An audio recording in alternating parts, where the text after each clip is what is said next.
Hello and welcome back to Exothermic Plays Games. I'm Exothermic and the date today is Monday, June 3rd, 2024. I've been doing a countdown of my favorite video games of all time through each day of the year, and coming in at number 212 is The Legend of Zelda.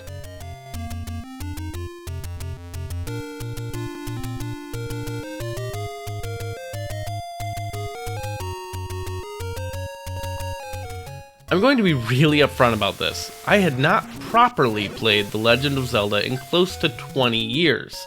It's been a minute. I forgot just how difficult this game is. Playing it now on the Nintendo Switch for this video makes me really appreciate there is a version where you start out with all of the items unlocked. Normally, you start with nothing except your shield and a sword you get from a mysterious old man. The game is filled with opportunities for exploration, but gives no real advice on where to start, and a lot of the ways you can upgrade your character are locked behind hidden walls that you have to find by basically pure guesswork. Through grinding and probably many deaths, you'll accumulate rupees from enemies to spend on items so you can withstand stronger enemies. All of this exploration and character improvement is actually quite fun and rewarding if you have dozens of hours to spend doing it.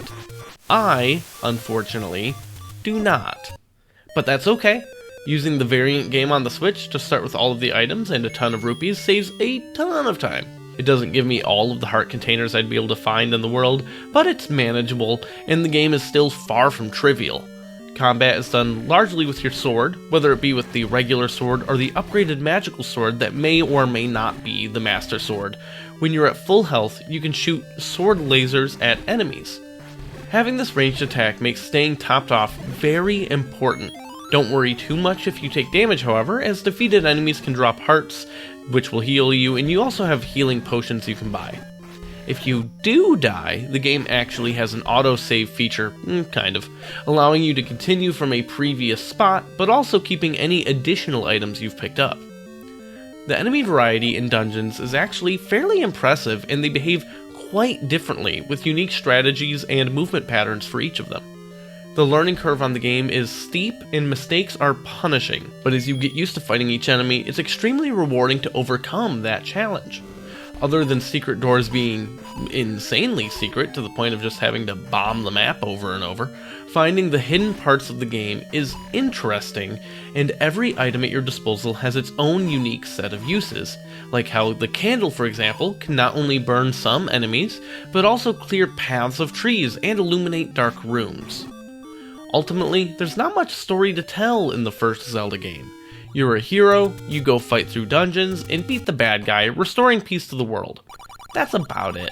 But despite the simplicity, it sets the template for the entire rest of the franchise, even if those others are all way more fleshed out, and the gameplay, while challenging, is very rewarding and fun.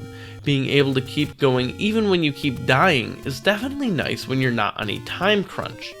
If you beat the game and decide you want even more Zelda, you can actually play it a second time after you beat it the first time, and some items and dungeons are actually located in different parts of the map, with a slight bump in the difficulty as well.